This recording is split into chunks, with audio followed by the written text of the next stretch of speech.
Siku ya hapo jana jeshi la Israel IDF liliweza kuthibitisha kwamba limemuua mkuu wa idara ya ujasusi wa IRGC ambaye ni Meja Jenerali Majidi Hademi, na ni moja kati ya taarifa ambayo ilipokelewa kwa simanzi nzito kutokana na mwendelezo ambao Israel pamoja na Marekani wanaufanya wa kuweza kuua viongozi nchini Iran pamoja na makamanda mbalimbali wa jeshi la IRGC. Sasa baada ya kifo chake, vyombo vingi vya habari duniani viliweza kuripoti na vikaeleza kwa jinsi gani ambavyo Irani inaweza ikatikisika kidogo kwenye masuala ya idara ya ujasusi, kwa sababu katika vita hivi ambavyo vinaendeshwa, ujasusi unachukua asilimia kubwa sana kwa sababu ya mashambulizi ambayo yamekuwa yakiratibiwa na malengo ambayo yamekuwa yakilengwa. Kwa kiasi kikubwa sana ujasusi ndiyo kiini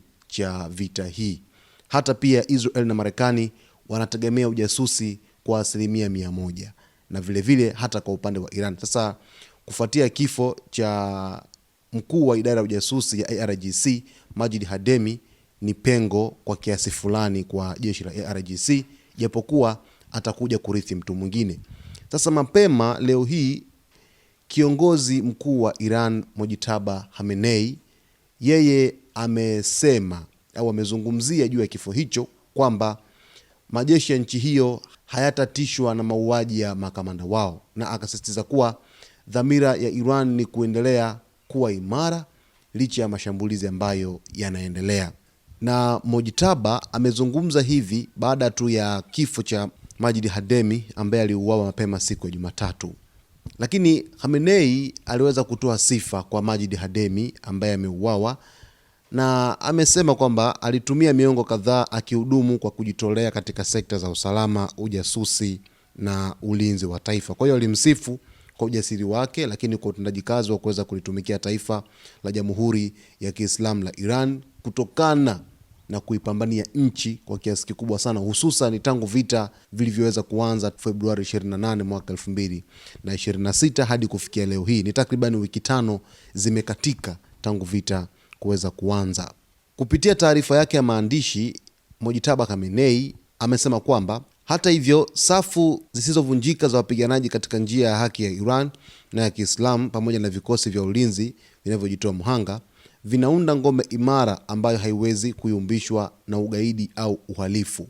Katika taarifa yake ilieleza hivyo. Ikumbuke kwamba Mojtaba Khamenei tangu achaguliwe kuwa kiongozi mkuu wa Iran akimrithi baba yake Ali Khamenei ambaye aliuawa mapema kabisa siku ya kwanza ya mashambulizi ya Marekani pamoja na Israel tarehe 28, hajaweza kuonekana hadharani hadi hivi leo. Na kumekuwepo na ripoti kadha wa kadha ambazo zimekuwa zikiripoti kwamba Mojtaba Khamenei huenda alikuwa amejeruhiwa na mashambulizi ya Israel pamoja na Marekani, ambapo ripoti mpya zilizotoka kuanzia siku ya hapo jana jioni mpaka hivi sasa ni kwamba inasemekana Mojtaba Khamenei yupo katika mji wa Qom akiwa anapatiwa matibabu, lakini hali yake bado inasemekana si nzuri zaidi. Hizo ni taarifa kwa jinsi ambavyo zinaeleza. Lakini vile vile licha ya kuto kuonekana kwa Mojtaba Khamenei, amekuwa akitoa maelekezo, lakini vile vile amekuwa akitoa hata hotuba kwa taifa akiwataka raia wa Iran kuendelea kuwa pamoja na nchi yao katika kipindi hiki ambacho wanapambana na adui ambaye ni Marekani pamoja na Israel. Hata katika hotuba yake ya kwanza kabisa ililenga katika mambo 5 makuu, ambapo alielezea ni kwa jinsi gani ambavyo raia wa Iran wanatakiwa kuwa pamoja kuweza kumshinda adui kwa kipindi hiki cha vita.